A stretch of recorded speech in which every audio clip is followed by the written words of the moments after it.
Chapter 1: The Peace of God's Will, by Jennifer. What if you could tap into a spiritual power source that would make the mighty Niagara Falls look like a trickle? What if you could learn how to function out of that great power, to recharge your own life and release healing to the world around you? It would change both you and the world. The truth is, you can. That power source is in your own heart. This book is not intended to be a scholarly study of God's will. It is meant to be an encouragement as well as a practical guide, so you can learn how to rest and enjoy the adventure of life in the river of God's supernatural peace. You see, God's will for us is not just a plan or a blueprint.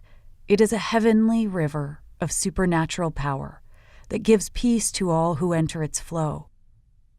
Jesus promised us access to a continuously flowing artesian well of living waters in our heart, the river of peace. When we live in the peace of God, we tap into the ever-flowing river of God's will that leads to destiny. Let peace rule.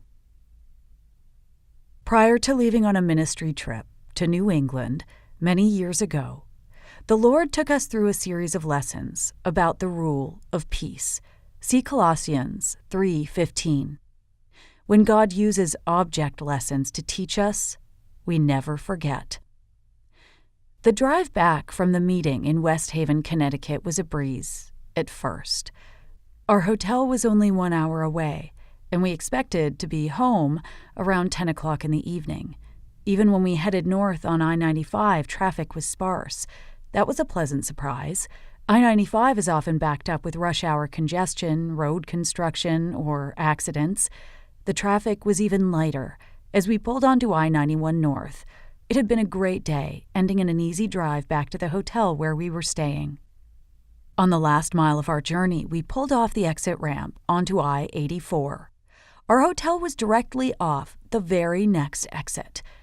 However, our eyes widened in shocked dismay when we saw what lay directly before us. There was no turning back, so we reluctantly pulled onto the interstate and were slowly drawn into a vast parking lot of cars. We were trapped. No one could move.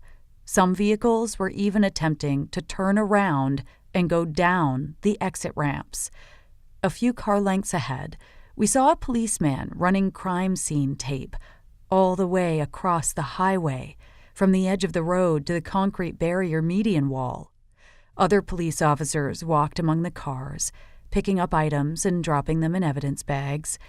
We found out later that we had driven right into the aftermath of a shootout between two cars that started in Hartford and had continued as they sped eastward.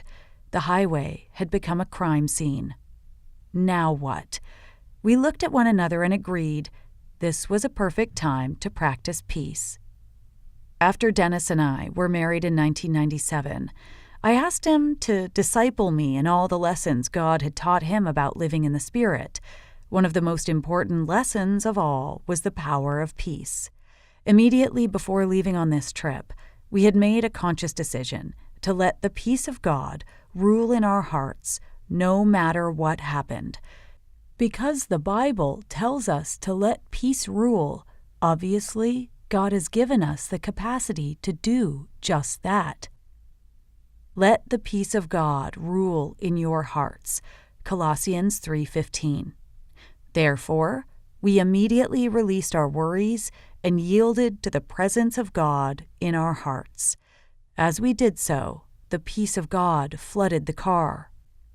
We didn't have any idea what would transpire, but we had an inner assurance that God was with us because we could feel His peace. Would we be stuck in this traffic jam for hours? Was there any way out of this?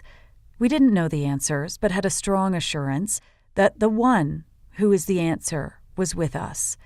We just didn't know if it was God's will for us to stay there for hours or for traffic to start moving again.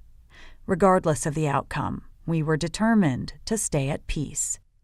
Suddenly, Dennis noticed an opening of about 1 car length, 1 lane over, right beside the concrete wall. He felt a quickening in his spirit, so without questioning, Dennis immediately pulled into the space. In the natural, it seemed foolish. After all, everyone else was trying to get closer to the side of the road, in hope of escaping down a ramp. Much to our amazement, as soon as we pulled into the space, a police officer walked to the wall, peeled back the yellow tape, and opened a way for 1 lane to move forward.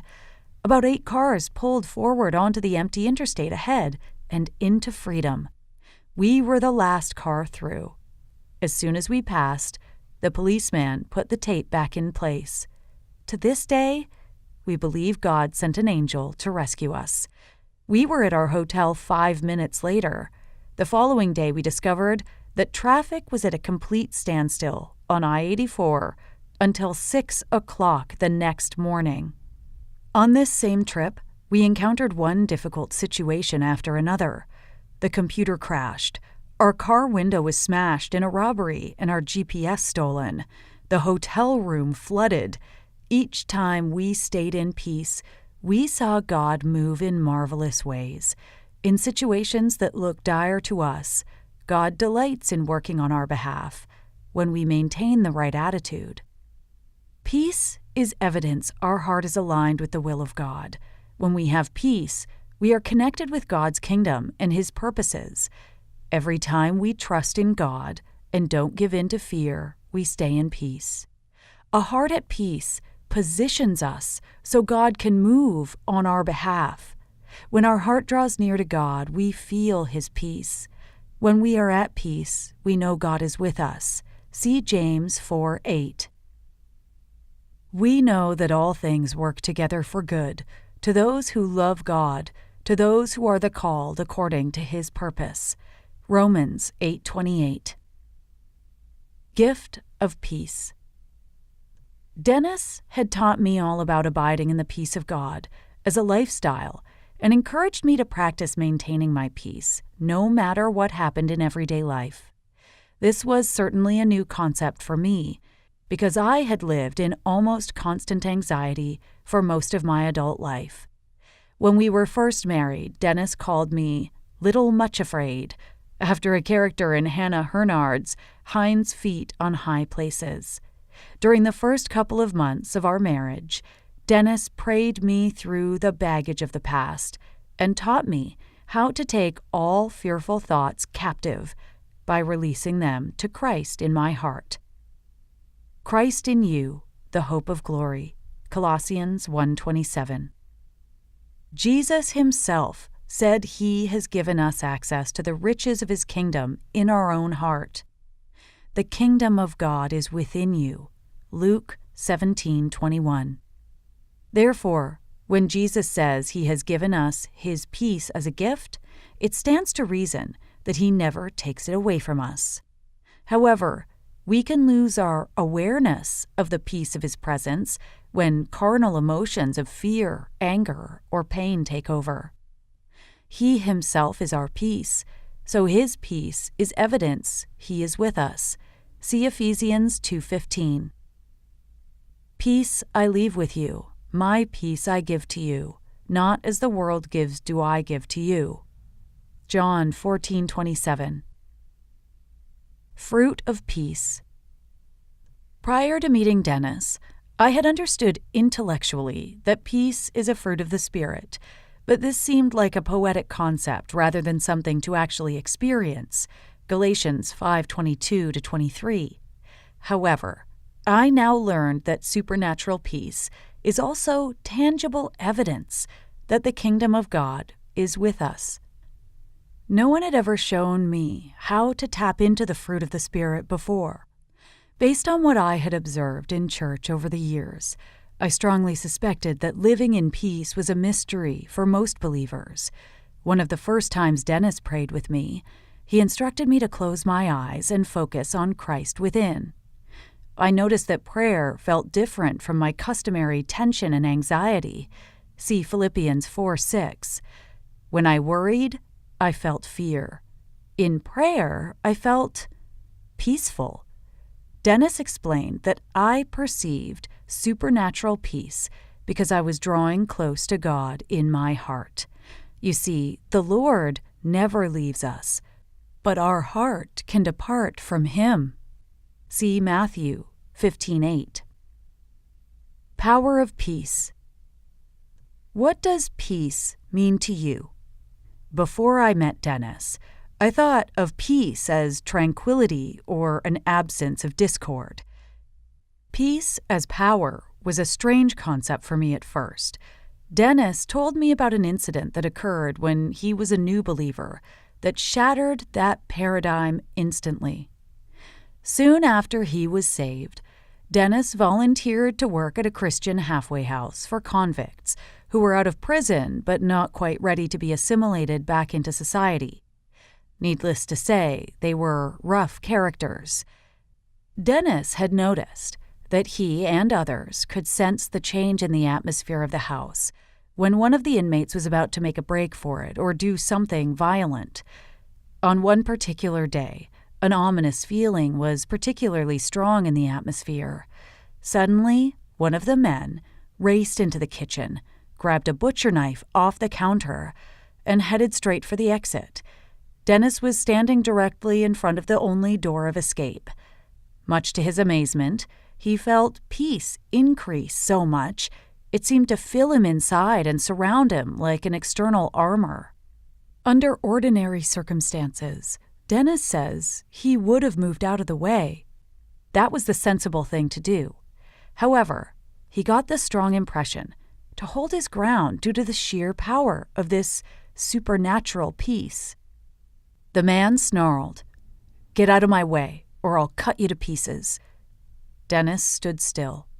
Suddenly, the convict's hand started to tremble. Then he dropped the knife, fell to his knees, and started to cry. Peace is powerful. Once, when Jesus and his disciples were on the Sea of Galilee in a fishing boat, a sudden and fierce storm arose that seemed to threaten their very lives. See Mark 4:36-40. As the waves crashed against the little boat, the disciples were terrified, but Jesus slept in the midst of the tempest. When he was awakened, Jesus stood and commanded, "Peace, be still." His disciples were awestruck. They feared exceedingly and said to one another, "Who can this be, that even the wind and the sea obey him?" See Mark 4:41. The disciples knew the story of creation well. Who, indeed, was this man who spoke shalom to calm the storm? None other than the Prince of Peace spoken of by Isaiah. See Isaiah 9:6-7. The Hebrew word for peace is shalom.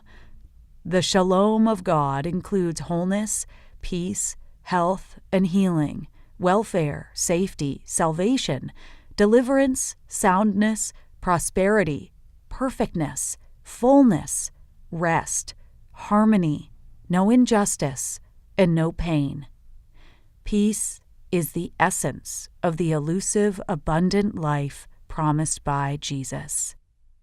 Prince of Peace in Hebrew is Sar Shalom, meaning the one who commands and has absolute control of peace.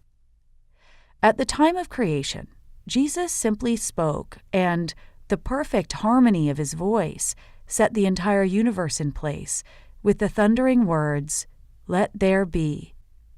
The particles of the created universe came into harmony with God. Order came, and peace reigned. The Prince of Peace is the creator and sustainer, still holding the vast expanse of the universe together. Planets, stars, nebulae, solar systems, and galaxies together. Our solar system consists of our sun, orbiting planets, moons, asteroids, rocks, and dust. Our sun is just one star among hundreds of billions of stars within the Milky Way galaxy. A galaxy consists of many solar systems. The universe contains billions of galaxies beyond our own, stretching into the distant reaches of observable space into far reaches of the unknown. If Jesus ever stopped holding all things together with the powerful word of his peace, the universe would explode back into chaos. See Hebrews 1:3. He has authority over the wind, waves, and elements, both then and now. If Jesus ever stopped speaking shalom, the universe would explode back into chaos. Jesus holds together and sustains all things, present tense, even right now, with his word of peace. Jesus created the worlds and the reaches of space and the ages of time. He is the perfect imprint and very image of God's nature, upholding and maintaining and guiding and propelling the universe by his mighty word of power. Hebrews 11:2-3, AMPC. When we understand the authority of Jesus as the Prince of Peace, his words take on a much more profound meaning. My peace I give to you.